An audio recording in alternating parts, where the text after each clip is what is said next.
Hey guys, Omar here, and I don't have a rain fetish. It just always happens to rain when I come and record. I was in New York for a meeting, and I rarely ever get to see the trees so beautiful and so vibrant here in New York.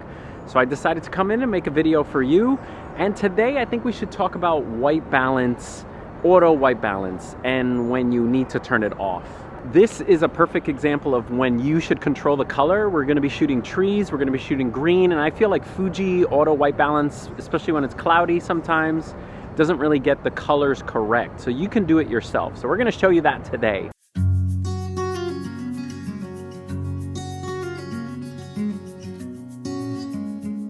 Alright guys, so this is a perfect example here. These leaves, yes, are yellow and the grass is green, but I'm not loving this auto white balance that's going on, so we're going to change it. So what you want to do is you go to the K setting and it gives you a bunch of temperatures. Now what's great is you get a preview of what your picture is really going to be like. If I warm up my picture, that means I go up higher, you'll start to see colors come in.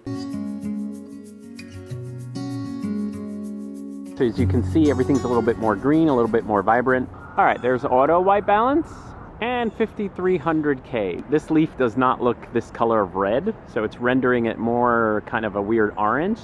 So let me show you what it really looks like. All right, so this is more like it. This is kind of what it looks like in real life. You can actually tweak your white point. I'll show you how to do that, but you can tweak your white point to pinpoint exactly what your eyes are seeing.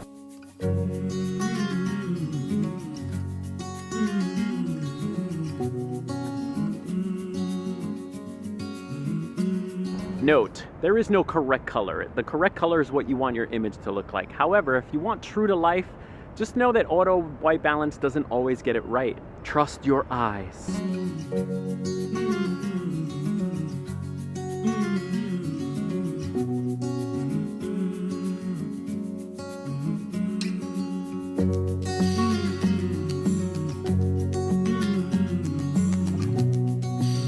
The other great thing about picking a white balance is, this is auto white balance right now, is you can lock, the white balance won't shift.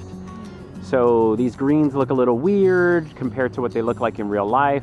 But if you lock in a white balance, you won't get any white balance shifts. Like, it won't change. The camera won't keep trying to change its look.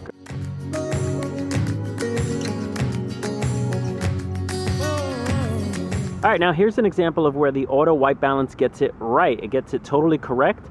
And the reason is because there's a lot of gray here. The camera easily can pick out what white is. But as soon as you move to somewhere where there's greens and different colors, then the camera just, this is not what the green looks like.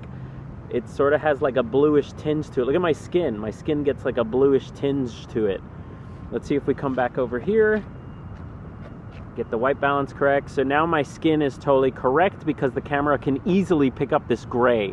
So as soon as you introduce strange colors, your white balance tries to cool things down. And then here, if you notice, the auto white balance will warm things up if it has enough gray. So keep that in mind.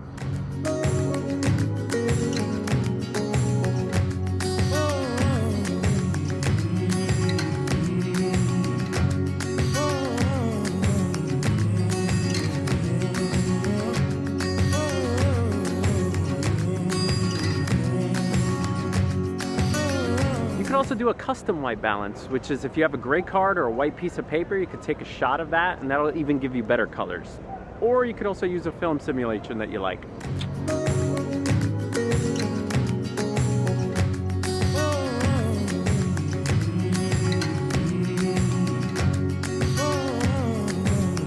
Right here. Correct. Oh, it's cold. All right, guys, think about that next time. Think about your colors. Think about your auto white balance, how it's not always right, depending on what it's pointing to. Think about you being smarter than your camera most of the time, and that pick the colors that you want, that you see before you hit that shutter. All right, I'll see you guys next time.